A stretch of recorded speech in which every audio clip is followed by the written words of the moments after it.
In the NBA, I've always had this belief, because I've watched it for 40 years, that the NBA, there's something called the NBA Illuminati. It generally includes the first and second best player, or maybe just one. It includes a Kevin Plank at Under Armour, a Phil Knight at Nike, two big shoe guys. It includes Worldwide Wes, look him up. It includes the commissioner of the NBA. It includes generally one of the top agents. And I would call it the NBA Illuminati. The league makes its decision based on the commissioner, two strong owners, two top agents, maybe a shoe company guy or two, and they really swing players to certain places. They decide, okay, this guy, Chris Paul, we'll let him go to L.A., but he can't go to the Lakers. And this guy can move here, and this guy can move. And they kind of just, without saying it, they groove people into places. Well, my staff thinks it's more than ironic that New Orleans is dying as a franchise, and Anthony Davis is considered the next big star and hasn't done anything.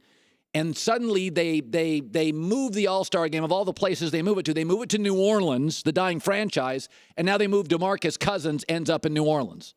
Because it's a dying franchise, and Anthony Davis is the next big star, and the Blake Griffin run is over. And after LeBron, the league desperately needs the next big star. Because, I mean, you're sitting around looking right now, outside of who is the next big star? Russell Westbrook's in OKC, is not going anywhere. That's not moving the needle. So Anthony Davis is considered the guy. And the NBA's like, we got to elevate the guy. Let's put another guy with him. So that's what my staff thinks. I don't necessarily think that's true, but I think I will say this. The league is trying to help New Orleans. I mean, remember, they had Chris Paul. Didn't they have Chris Paul try to make that deal? The NBA stepped in and said, no, not a good enough deal. And they gave him a second All-Star weekend, and now they move Boogie Cousins there. It's convenient. I swear to God, I haven't gotten to my good stuff yet. See, this is what happens when I have back-to-back nights of great sleep. I just can't. You know, something else happened.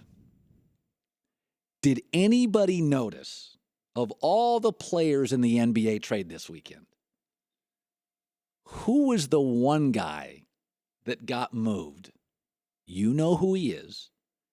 You fell in love with him 10 months ago. And I warned you. I said, you're falling for him. Stop it.